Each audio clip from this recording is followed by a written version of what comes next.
I became aware of the work going on at the University of Southampton, perhaps 10 years ago, through publications by some of the faculty here, and particularly meeting faculty members at conferences where a number of the faculty here actively participate in the international conferences in this particular area, which are held from time to time. And I made some friendships and became increasingly interested in what was going on here. Do you work with any particular research projects? I do. I've been supporting a number of research projects here at the University of Southampton over the years, and currently we have a project going involving the modeling of complex systems, modeling uncertainty in complex systems, which is ongoing and being conducted by or overseen by two of the professors here, and I'm very, very pleased with the progress of this research. What are the secrets of success in handling these very unpredictable speculative markets? I believe, I think there have been a great many of successful approaches, and I can hardly speak for all of them, but I believe that a combination of sound and theoretical analysis combined with data-driven empirical research. I think one has to be willing to roll up their sleeves and assemble the large, rich data sets that are necessary to really test and refine theoretical models on real-world data. I think the marriage of those two abilities is the secret to some of the more successful efforts that have been made. In a way, the more we know, the easier it is to predict these markets. Indeed, and I think testing one's theoretical ideas and adapting and refining theoretical results to real-world data. Data is the flavor of the month, isn't it? We hear so much about large data sets becoming available more and more. Very much, very much. Advances in computer technology and the internet have allowed the assemblage of data sets that were heretofore unthinkable. Back when data sets had to be manually assembled, data was a very precious commodity. The early researches on horse racing involved data sets of only 200 races.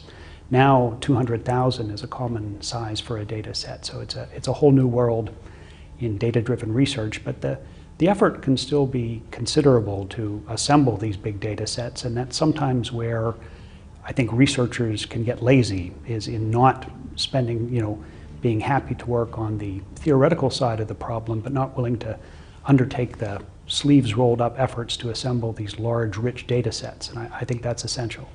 A lot of work, but would you say it's an interesting, enjoyable, and as well as rewarding thing to do? Oh, absolutely. I find, there's nothing like the pleasure of seeing theoretical ideas tested on real-world data and seeing the world behaving the way theory says it should. This is quite a thrill and something that, I look forward to, hard work with, the pen and paper on theory, and then the culmination of that effort and the real reward comes when one is able to test on a large data set the results of one's theoretical calculations and find it vindicated.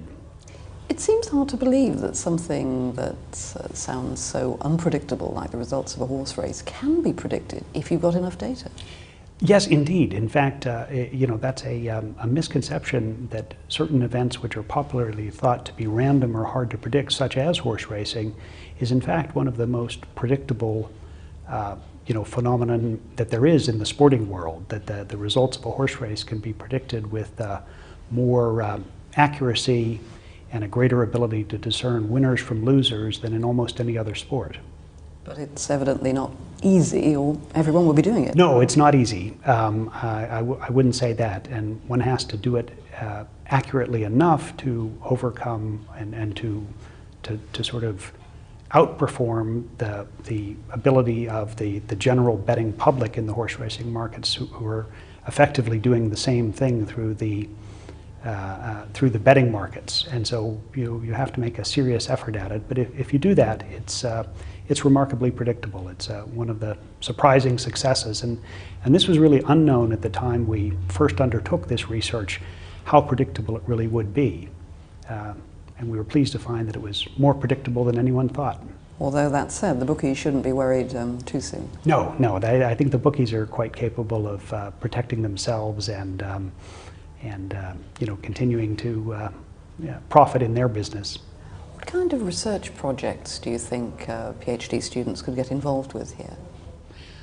There's a very rich set of things to explore. I mean, in one area is public betting behavior. It's still, very much an unknown why it is that the public chooses to value certain types of information more than others, and what errors or patterns or anomalies there may be in public betting behavior.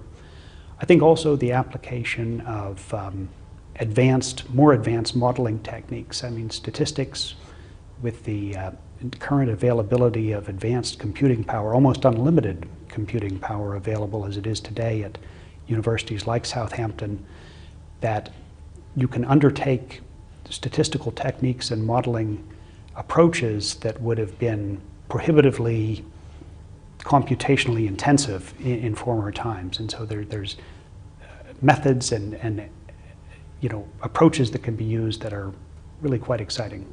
And it's an area that students are interested in and enthused by? Indeed, yes. So I think my colleagues here and I would agree that that real-world applications for things such as horse racing really excite the students in a way that some of the drier problems in statistics don't quite have that capacity. And I think as an introduction and a way to get students excited about statistics and about the possibilities of advanced modeling technologies, I think horse racing is a great introduction. But it's more than that. It's a very interesting and robust area of research on its own, and I think it's helping that work being done on things like horse racing is actually helping to advance the state of the art in modeling techniques, hopefully with applicability to a far wider range of real-world problems.